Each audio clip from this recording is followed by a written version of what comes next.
आज का जो एक बहुत इंपॉर्टेंट टॉपिक है मैक्रो इकोनॉमिक्स क्लास 12th का, जो मैं आपको कराने जा रहा हूँ वो है बैलेंस ऑफ पेमेंट।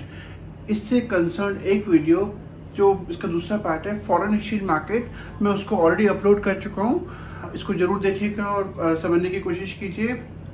जो आज का टॉपिक है बैलेंस ऑफ पेमेंट, बेसिकली अगर हम बैलेंस ऑफ पेमेंट को डिफाइन करें सो इसको हम कैसे कर सकते हैं। It is a systematic record of all economic transactions between the residents of one country with the rest of the world in a given period of time, generally accounting year।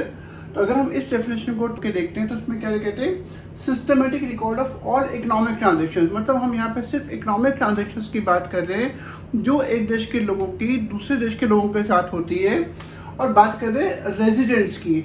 हम normal resident की बात करें, अगर आपने मेरी normal resident पे जो मेरी शायद सेकेंड या थर्ड वीडियो है, अगर आपने उस वीडियो को ध्यान से देखा होगा तो नॉर्मल रेजिडेंट कौन लोग होते हैं, वो लोग जो इंडियन टेरिटरी में रह रहे हैं for more than a period of 1 year, एक साल से ज़्यादा, और उनका जो सेंटर ऑफ इकोनॉमिक इंटरेस्ट है, मतलब वो कोई ऐसा काम कर रहे हैं जिससे उनको अर्निंग हो रही है, वो इंडिया में ही है।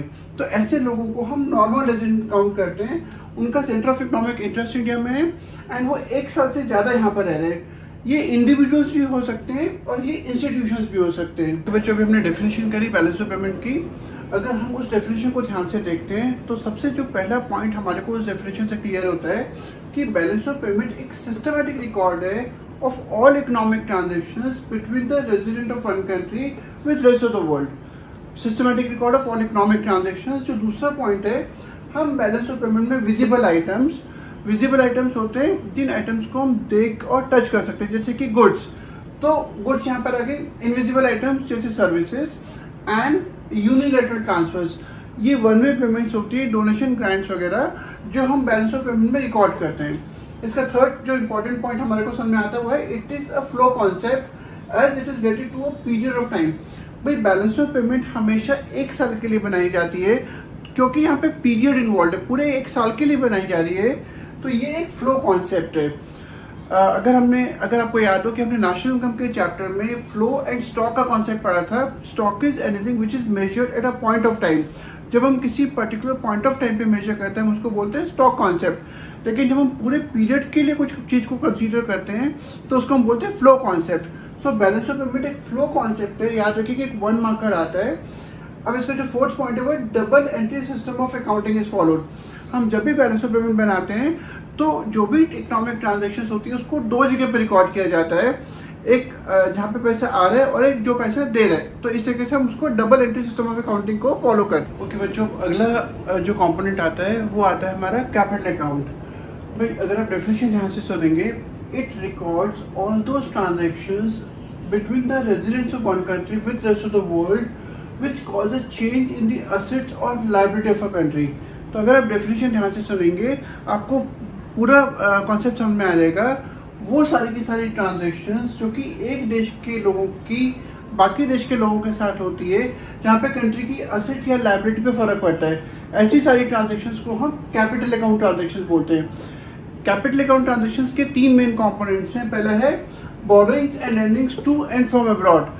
भाई अगर हमारी कंट्री के लोग या कंट्री की गवर्नमेंट बाहर से बोरो कर रही है तो उससे हमारी कंट्री की लायबिलिटी क्रिएट हो जाती है, और अगर हम बाहर लेंड कर रहे हैं तो हमारा एसेट क्रिएट हो जाता है। तो अगर ऐसी जितनी भी ट्रांजैक्शंस हैं जैसे borrowings and lendings to and from abroad, तो उस केस में हमारी कैपिटल अकाउंट ट्रांजैक्शंस काउंट होंगी।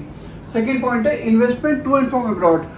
बाहर से बहुत सारे लोग या कंपनीज है जो इंडिया में इन्वेस्ट करना चाहते हैं, तो उनकी इन्वेस्टमेंट यहाँ पे वो जो भी पैसा खर्च कर रहे हैं इन्वेस्टमेंट में वो कैपिटल अकाउंट ट्रांजैक्शन है। सिमिलरली अगर हमारी कंट्री के लोग बाहर इन्वेस्ट करना चाहते हैं, प्रॉपर्टी खरीद रहे हैं, बिजनेस में लगा रहे हैं, तो वो भी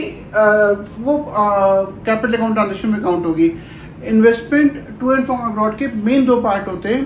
पहला है foreign direct investment. Foreign direct investment होता है, भाई सपोज हमारी कंट्री के लोगों ने बाहर कोई प्रॉपर्टी खरीदी, भाई किसी ने सपोज मकान खरीदा और उसी टाइम उसको उस मकान के प्रॉपर्टी के पेपर मिल गए, ओनरशिप मिल गई, तो इसको हम बोलेंगे फॉरेन डायरेक्ट इन्वेस्टमेंट। इसकी जो मेन कॉन्सेप्ट है वो क्या है कि it gives the control over the asset the moment the transaction took place, it gives the control over the asset. एक होता है पोर्टफोलियो इन्वेस्टमेंट। ये वो टाइप की ट्रांजैक्शंस होती हैं, इन्वेस्टमेंट होती हैं जहाँ पे आपको असेट की कंट्रोल नहीं मिलती। भाई सपोज हमारी कंट्री के किसी इंडिविजुअल ने बाहर की कंट्री की किसी गवर्नमेंट इशूड बॉन्ड खरीदे, तो बॉन्ड की ओनरशिप है, लेकिन हमारा बॉन्ड की ओनरशिप को छोड़ के और कहीं पर कोई कंट्रोल नहीं है। तो इस तरह की ट्रांजेक्शन्स को हम पोर्टफोलियो इन्वेस्टमेंट बोलते हैं। जो तीसरा पॉइंट है वो है change in foreign exchange reserves. हमारी कंट्री के पास अप्रॉक्स इस टाइम शायद अराउंड $450 बिलियन के आसपास की फॉरेन एक्सचेंज रिजर्व्स है। तो अगर वहाँ से पैसा निकाला जाता है टू बाय सम एसेट और डाला जाता है, तो इस तरह की जो भी ट्रांजेक्शन्स होती हैं वो हमारे एसेट या लायबिलिटी पर इफेक्ट डालती हैं। तो इसलिए हम उनको कैपिटल अकाउंट ट्रांजेक्शन्स में इंक्लूड